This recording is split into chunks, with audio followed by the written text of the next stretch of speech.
రాష్ట్రంలో కుల రాజకీయాలు రోజు రోజుకి ఎక్కువైపోతున్నాయి. లడ్డూ డైవర్ట్ చేయడానికి కుల రాజకీయాలు చేస్తున్నారు.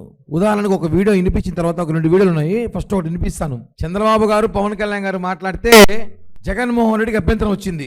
మీరు ఎలా మాట్లాడతారో లడ్డూ విషయంలో కల్తీ జరిగిందనేసి. అయిపోయింది. ఈ 5 ఏళ్ళు నిరభ్యంతరంగా ఈ మహాపాపం జరిగిపోయింది.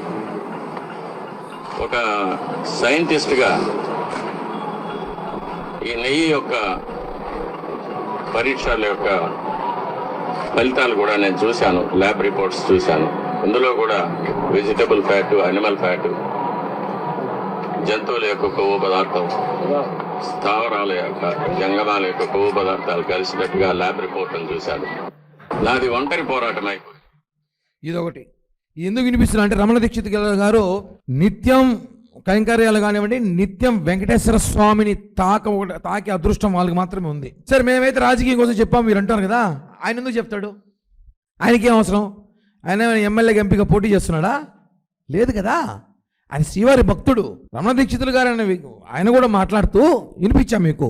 వెజిటబుల్ ఫ్యాట్, అనిమల్ ఫ్యాట్ జరిగింది వాస్తవం. చెప్పింది ఏ పార్టీ, రాజకీయ పార్టీ కాదు.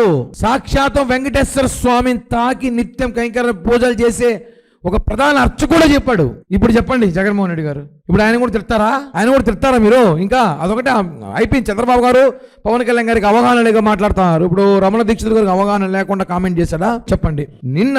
ఇప్పుడు అసలు విషయానికి వద్దాం. నిన్నటి రోజు జగన్మోహన్ రెడ్డి మాజీ ముఖ్యమంత్రి గుంటూరు పరామర్శ యాత్రకి వెళ్ళారు. అంటే అక్కడ ఆయన యాత్ర చేస్తూ అంబటి రాంబాబుకి ఒక కితాబ్ ఇచ్చాడు. అంబటి సంస్కరణకి హ్యాట్స్ ఆఫ్ అంట. ఆయన ఏం మాట్లాడో మనం వినాల్సిన అవసరం ఉంది అంటే అందరూ వినుంటారు, ఒక ప్రజలకు వినిపించాలి కూడా. అది సంస్కారం కలిగిన వ్యక్తిగా అంబటి రాంబాబు అన్న వివరణ కూడా ఇచ్చాడు. అంతటి సంస్కారం ఉన్న వ్యక్తిని నిజంగా చేతనైతే పొగడాలి, నిజంగా చేతనైతే పొగడాలి. అప్పు చేశాడు వాళ్ళు చేసిన దానికి ఆయన పొగడాలంట. ఒక ముఖ్యమంత్రిని తిట్టినా, డిప్యూటీ సీఎంని తిట్టినా ఆయన్ని పొగడాలంట, ఆయనకి సన్మానం చేయాలంట. కాబట్టి మేము ఒకటి చెప్తున్నాము, అంబటి రాంబాబు గారికి ఒక మంచి యాడ్ ఒకటి సెలెక్ట్ చేస్తాం. దూరం చేస్తుంది, చేతుల్ని కాపాడుతుంది. XXX సోప్ మరియు వాషింగ్ పౌడర్, సంస్కారవంతమైన సోప్. ఇప్పుడు అర్థమైంటుంది ఎందుకు ఇది వచ్చా మేము అందరం అనేసి. సంస్కారవంతమైన సోప్ ఇది. ఆయన సంస్కారవంతమైన నాయకుడు, ఆయన కితాబ్ ఇచ్చాడు. కాబట్టి ఈ కంపెనీ వాళ్ళు ఈ సోప్కి అంబటి రాంబాబు గారు ఫోటో పెట్టి అడ్వర్టైజ్మెంట్ పెడితే చాలా బాగుంటుంది. ఆ అడ్వర్టైజ్మెంట్కి ఆయన వాడితే ఇంకా బాగుంటుంది. ఎందుకంటే మాజీ ముఖ్యమంత్రి కితాబ్ ఇచ్చాడు, సంస్కారవంతమైన కాబట్టి ఆయన బాగుంటాడు. అలాగే ఆయనకు కూడా XXX రాంబాబు పేరు కూడా పెడతాం మనం. అంబటి రాంబాబు తీసేసి XXX, ఆయనకి బాగా ఐడియాస్ ఉండాలి. XXX మళ్ళీ వాళ్ళు కూడా మాట్లాడతారులే, వైసీపీ వాళ్ళు కూడా, మేము కాంప్రమైజ్ కాము, XXX రాంబాబుని పెడదాం. ఎంత కామెడీ అంటే వెరైటీ పుల్లారావు ఒక సినిమా ఉంది, ఐడియా ఉంది చాలామందికి. ఇక్కడ బ్రహ్మానందం సినిమా ఒకటి, అందులో అన్ని వెరైటీ చేస్తాడు బ్రహ్మానందం. జనం లేకుండా మీటింగ్ పెడతాడు, జనం లేకపోతే తప్పట్లు కొట్టించుకుంటాడు. ఏదైనా బుకేలు ఇస్తాం అందరం, ఆయన కాలీఫ్లవర్ తీసుకుంటాడు, ఎందుకంటే నేను వెరైటీ అంటాడు. ఆ మరి జగన్మోహన్ రెడ్డి కూడా చంపిన వాళ్ళకి ఎంపీ సీట్లు, రేపులు చేసిన వాళ్ళకి రాజ్యసభలు, ముఖ్యమంత్రుల్ని హోదాలో ఉన్న తిట్టినోళ్ళని పరామర్శ వెళ్ళి మంచివాడు, అమాయకుడు, చిన్న బిడ్డ, కాపు టైగర్. మళ్ళీ ఆయన ఇంకా అవి కూడా వచ్చే ఫోటోలు, కాపు టైగర్ బొమ్మలు ఎవరిని ఆడబెడతాం. కానీ అంటే కులాన్ని మీరు ఎంత దారుణంగా వాడుకుంటారో మనకు తెలుసు. ఇదే అంబటి రాంబాబు గురించి ఇంకో విషయం కూడా చూడాలి. ప్రజలకు తెలిసిందంటే కొన్ని తెలుసు, కొన్ని తెలియదు. అన్ని విషయాలు ఒకసారిగా రాంబాబు గురించి ఎత్తుకుంటే చాలా వస్తున్నాయి. ఇది ఒక ఎగ్జాంపుల్. ఒక విషయం, ఒక లాస్ట్ గవర్నమెంట్లో ఒక విషయం వచ్చి చూపిస్తాం మీకు. ఇది నేను కరప్ట్ కాదు అని చెప్పలేను. అంటే మీరు అంటే ఒప్పుకుంటున్నారు? నేను లెస్ కరప్ట్ అని చెప్తున్నా కదా, నేను ఒకటి ఎన్ని కెమెరాల ముందు చెప్తున్నారు? 100 కెమెరాలు ఉన్నా ఇదే చెప్తా, నేను కరప్ట్ కాదు అని చెప్పలేను. అంటే మీరు లెస్ కరప్ట్. ఇది ఎప్పుడంటే ఒక బిడ్డ చనిపోయి ₹5 లక్షల గవర్నమెంట్ ఇస్తే అందులో సగం వాటాడి తీసుకున్నాడు. ఒక కాపు బిడ్డ చనిపోయాడు అనుకుంటా, చనిపోయిన కాపు బిడ్డ దగ్గర వాటాలు తీసుకునేవాడు నువ్వు కాపు నాయకుడు ఎలా అవుతావు? కాపు ఉద్యమకారుడు ఎలా అవుతావు? కాపు నేత ఎలా అవుతావు? 5 లక్షల రూపాయలు చనిపోయిన బిడ్డ దగ్గర వాటా తీసుకొని నాకు ఓపెన్గా చెప్పాడు. చూడండి, ఒక ఛానల్ ఇంటర్వ్యూలో ఓపెన్గా నేను కరప్టెడ్ అని చెప్పుకుంటున్నాడు.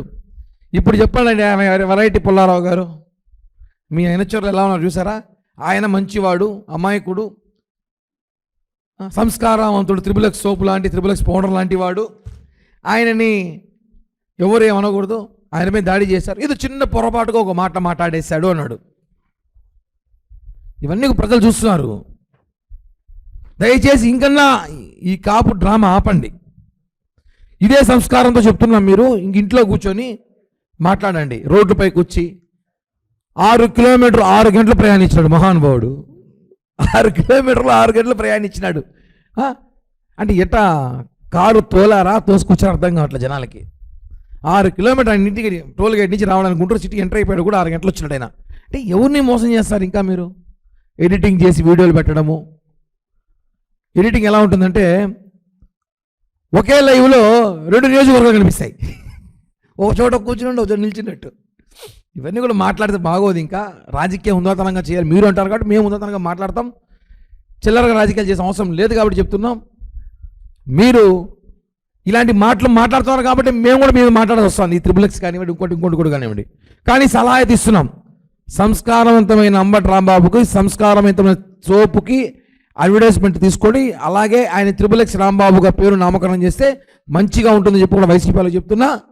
దయచేసి ఇంకన్నా కుల రాజకీయం మానండి దయచేసి. ఎందుకంటే ఇప్పటికే చాలా ఎక్కువ చేసి ఆయన కాపులకు ఏం చేశారో మనం చూసాం, వినిపించా. నేను కరప్టెడ్ అని చెప్తున్నాడు ఆయనే. అలాంటి వ్యక్తికి దయచేసి ఇంకెవరు కూడా కాపు నేతలు, వైసీపీ కాపు నేతలు చెప్పుకుంటాను ఎవరు కూడా ఆయనకి ఇంకా ఒత్తాసు పలకాల్సిన అవసరం లేదని చెప్పి కూడా తెలియజేస్తున్నాం. పవన్ కళ్యాణ్ గారి కుటుంబ సభ్యుల్ని, చిరంజీవి గారి కుటుంబ సభ్యుని బూతులు తిట్టించి బోరుగడ్డగాడు అనిల్ గాడు వాళ్ళ కుటుంబాల వినలేని మాటలు కూడా అన్న అనిల్ని మా పార్టీకి సంబంధం లేదు అన్నారు కదా వాళ్ళు అఫీషియల్గా అన్నారు. కానీ నిన్న జగన్ ప్రోగ్రాంలో ఎందుకు వచ్చి విఐపి ట్రీట్మెంట్ తీసుకుంటున్నారు చూడండి ఇక్కడ జూమ్ చేసి చూడండి, కెమెరా జూమ్ చేయండి కొంచెం అన్న, రౌండప్ చేస్తా చూడండి. బోరగడ్డ నీళ్ళు మా పార్టీకి సంబంధం లేదు వాడు ఎదవా అని చెప్పి వాళ్ళే మాట్లాడినారు. అతను నిన్న జగన్తో పర్సనల్గా కలిశాడు, జగన్తో పాటే వచ్చాడు. అంటే బూతులు ఇంకా మీరు సమర్థిస్తున్నారా? ఇంకా బూతులు మాట్లాడమని రెచ్చగొడుతున్నారా? ఇదొకటి. ఇంకో తమాషా విషయం ఇప్పుడు చూసుకోవాలి ఫైనల్ పంచ్గా. నిజం చెప్పాలంటే ఇవాళ జగన్ క్రేజ్ గుంటూరులో మామూలుగా లేదని వైసీపీలు ట్వీట్ పెట్టారు వాళ్ళు. ఇది ఒకసారి చూడండి అన్న, ఇది ఒకసారి చూస్తారు ఈ వీడియో, ఈ ఫోటో. ఇది ఎవరు తెలుసా? సన్నీ లియా. అది సన్నీ లియా ఒక ఫంక్షన్కి వచ్చినప్పుడు ఆయన చుట్టుముట్టిన అభిమానులు ఇవి. దాన్ని జగన్ అనుకుంటారు వాళ్ళు. ఏం చెప్పాలి ఇంక ఇట్లాంటిది ఉన్నా చూడండి, జూమ్ చేసి చూడండి అన్న, దానిపైన కామెంట్ చూడండి. మామూలు క్రేజ్ కాదంటే సన్నీ లియా అది. ఇప్పుడు మేము సన్నీ లియా అనాలో జగన్ అనాలో అర్థం కాని పరిస్థితులు అయిపోయింది. చూడండి, పెట్టండి, నమ్మండి రా బాబు, జనాలు నమ్మేటట్టు పెట్టండి రా. పోస్ట్ పెడితే ఇంత చిల్లర పోస్ట్ పెడతారా? సన్నీ లియా కూడా తేడా తెలియదు మీకు. సన్నీ లియాని తీసుకొచ్చి ఆ పోస్ట్ పెట్టి ఇంకెలాగో మొన్న ఆయన వచ్చినాడు ఫుట్బాల్ పేరు మర్చిపోయినా, ఆయన ఫోటో దొరకలేదు, దొరుకుంటే ఆయన కూడా పెట్టుంటారు. తెలంగాణలో కూడా జగన్ అన్న క్రేజ్ ఇంతుందిరా బాబు అని. వామ్మో వీళ్ళు మామూలుగా లేరు, వీళ్ళు పిచ్చి. ఇవన్నీ తెలుసుకోవాలి, జనం చూసుకోవాలి, తెలుసుకోవాలి. అంబటి రాంబాబు గారు తెలుసుకోవాలి. ఇప్పటికన్నా కులం పేరుతో మాట్లాడకండి. ఫైనలీ ఆ బోరగడ్డ గారిని తీసుకొచ్చి నిన్న మళ్ళీ మీరు రెచ్చగొడుతున్నారు, పక్కన కూర్చోబెట్టుకుంటున్నారు, ఇవన్నీ చేస్తున్నారు, మాకు సంబంధం లేదని చెప్పేశారు. కానీ పక్కనే ఉన్నాడు, బండబుద్ధులు ఎత్తాడు, సమర్థిస్తారు. ఇవన్నీ కూడా ప్రజలు తెలుసుకోవాలి. దయచేసి ఇంకన్నా కాపు కార్డు రాజకీయం కానీ ఆపకపోతే నిజంగానే కాపులతో ఒక ఉద్యమం జరుగుతుంది. జగన్మోహన్ రెడ్డికి -0% కాపు ఓటుకు పడదు మళ్ళా. ఇది మాత్రం గుర్తుపెట్టుకోండి. ఇప్పటికే లేదనుకోండి, అసలు రాదు ఇంకా. థ్యాంక్ యూ అన్న, ధన్యవాదాలు. మొన్న జరిగినటువంటి దాడి మీద నేను అంబటి గారి కూతురు మౌనిక ప్రెస్ మీట్ పెట్టి మాట్లాడింది.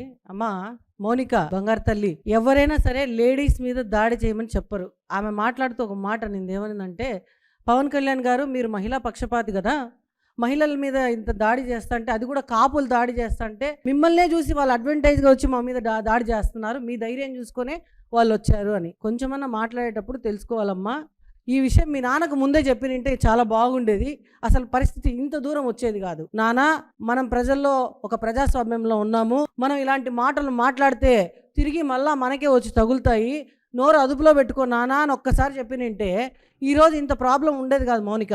అట్ ది సేమ్ టైం కాపులు వచ్చారు అని అంటున్నావు. అక్కడ కాపులు కులాలను ఎందుకు తీసుకొస్తున్నారు మీరు? ఇప్పుడు ఏదైనా దాడి జరిగింది, దాన్ని మొట్టమొదటిగా ఖండించిన వ్యక్తి డిప్యూటీ సీఎం వర్యులు. మొట్టమొదటిగా మాకు పార్టీ మీటింగ్ పెట్టి ఇలాంటి దాడులను నేను సహించను అని చెప్పారు. కానీ మీ నాన్నకు నువ్వు చెప్పుకోగలిగావా? నాన్న ఇలాంటి నోరు వేసుకొని పడద్దు అని రోజున చెప్పుకోగలిగావా? అదే పవన్ కళ్యాణ్ గారిని ఈరోజు అంటున్నావు కదా, నువ్వు మహిళల్ని తిడుతున్నారు, మహిళలను మాట్లాడుతున్నారు, మహిళా పక్షపాతి అని. నీకు కాపు కులం మీద అంత ప్రేమ ఉందమ్మా మీకు?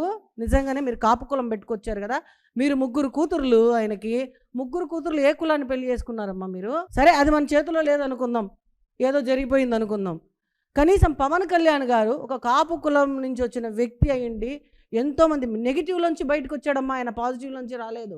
మీ నాయనలా కాదమ్మా, ఆయన నెగిటివ్లోంచి ఈరోజు ఒక నాయకుడిగా ఎదిగాడంటే అది చాలా కష్టపడి వచ్చాడు. ఎంతోమంది రక్తంతో వచ్చారు ఈరోజు పవన్ కళ్యాణ్ గారు పైకి. సో ఆ మాట ఆయన కూడా చెప్పారు. ఆయన్ని మీ వైసీపీలో ఉండే నాయకులు ఒక్కొక్కడు వచ్చి 3 పిల్లలు 4 పిల్లలని కానీ, ఆ తర్వాత ఇంట్లో ఆడలను రే నీ ఇంట్లో బెడ్రూమ్లోకి వస్తారా, నీ పిల్లల దగ్గరికి వస్తారా, అసలు నీకు వాళ్ళు పుట్టారా అని మాట్లాడుతుంటే ఎక్కడికి వెళ్ళావు తల్లి? నువ్వు కాపు బిడ్డవు కదా, నువ్వు ఎక్కడికి వెళ్ళావమ్మా? ఆ రోజు నువ్వు ఎందుకు రాలేదు? ఈరోజు నీకు కాపు కులం గుర్తొచ్చిందా? నీ నాయన ఒరే అని మాట్లాడినప్పుడు పవన్ కళ్యాణ్ గారిని నువ్వు ఎక్కడ పోయినావమ్మా? నానా ఇలా మాట్లాడకూడదు, మన కాపు కులస్తుడు కదా అనొచ్చు కదా నువ్వు. ఆ రోజు నీ కులం గుర్తు రాలేదా తల్లి? పవన్ కళ్యాణ్ భార్యలని అన్నప్పుడు, పవన్ కళ్యాణ్ గారి భార్యలను అన్నప్పుడు ఆయన జీవితంలో లేని మహిళల్ని ఎందుకు అంటున్నారు? ఒక మహిళగా నేను ఖండిస్తున్నాను ఎందుకు బయటికి రాలేదు తల్లి నువ్వు? ఈరోజు నీ నాయనకు నీ ఇంటికి ఆ గొడవలు మళ్ళీ తిరిగి మన ఇంటికే చేరితే ఆ బాధ నీకు వచ్చిందమ్మా. అందరూ అంతే తల్లి. నీ నాయన నోరు అదుపులో పెట్టుకుంటే ఈరోజు ఈ దుస్థితి కలిగేది కాదు. మళ్ళీ నువ్వు మొన్న ఒక ఛానల్లో మాట్లాడుతూ నేను డిమాండ్ చేశాను పవన్ కళ్యాణ్ గారిని. నువ్వు ఎవ్వరూ డిమాండ్ చేయాల్సిన అవసరం లేదమ్మా, ఆయనకి అన్నీ తెలుసు. ఆయన మిమ్మల్ని మీరు కాపు కులమని కాదు, ఒక మహిళగా మిమ్మల్ని ఎప్పుడు గౌరవిస్తారు, ఇది గుర్తుపెట్టుకోండి. మీ నాయనకు చెప్పుకోండి అమ్మా ఫస్ట్. మీ నాన్న నోరు అదుపులో పెట్టుకో, బయటకు వస్తాడు 14 రోజుల తర్వాత, ఇంకన్నా నోరు అదుపులో పెట్టుకోమను. లకారాలు మీ నాయన మాట్లాడాడు కదా మాటలు, అవన్నీ మళ్ళీ సిగ్గు లేకుండా అవన్నీ సమర్థిస్తా మీరు మాట్లాడడం నిజంగా చాలా సిగ్గుచేటు. మీ నాన్న మాట్లాడిన మాటలకి వాళ్ళు గొడవ పడ్డానికి వచ్చిన దానికి చంద్రబాబు నాయుడు గారికి కానీ పవన్ కళ్యాణ్ గారికి ఏ సంబంధం?